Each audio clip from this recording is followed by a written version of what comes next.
helper desk, do you prefer media attention from offline channels such as newspapers and magazines, or from online such as blogs and relevant sites to your industry?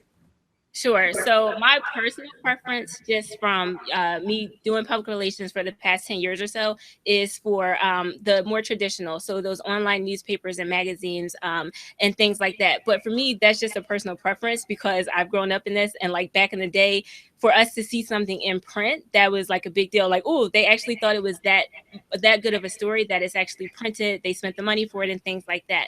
As things slowly or actually quickly progress to more media outlets moving online, of course, you still want to go after those as well. My allegiance is still to kind of those traditional media outlets, but what I'm getting at is that at the end of the day, it really doesn't matter though what your personal preference is. It's about where your audience is. So here at AWeber, whether you're starting a new company or an established company, wherever your target audience is, that's where you're going to go. I don't care if it's a blog, I don't care if it's podcast, I don't care if it's the more traditional media. You figure out where your target audience is, what programs they listen to, what things they watch, and you go there. That's what you go after. I love it. I couldn't agree more. I love it. I think to add to it, what I would say, you nailed it. That was my answer. Oh, my bad. You get to go first. It's always harder going second. And no, but I love it. This is great. Like, absolutely. You got to know where your audience is and target. Just like people figuring out, hey, what social media platform should I go on?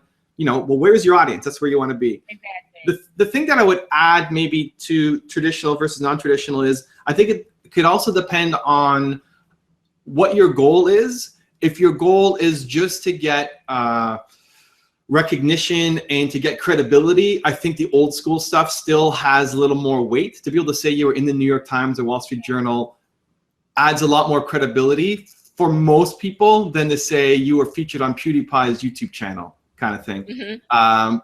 Especially if you're dealing with a business world that you're selling to. But if you want impact, I would probably say it's easier to get the reach by going online because it's easier to get to a big YouTuber than it is to get to the editor of a big traditional magazine or newspaper. So I would also, in addition to Angie's point about understanding where your target audience is, I would try to think about what's the goal. Is the goal just to get kind of recognition and credibility? Is it a credibility statement for you? Or are you trying to just drive more people to your website and get impact? Because I think that goal might impact which way you go. Yeah. But do both. Like embrace the genius of the end. Don't do one or the other. You could do both.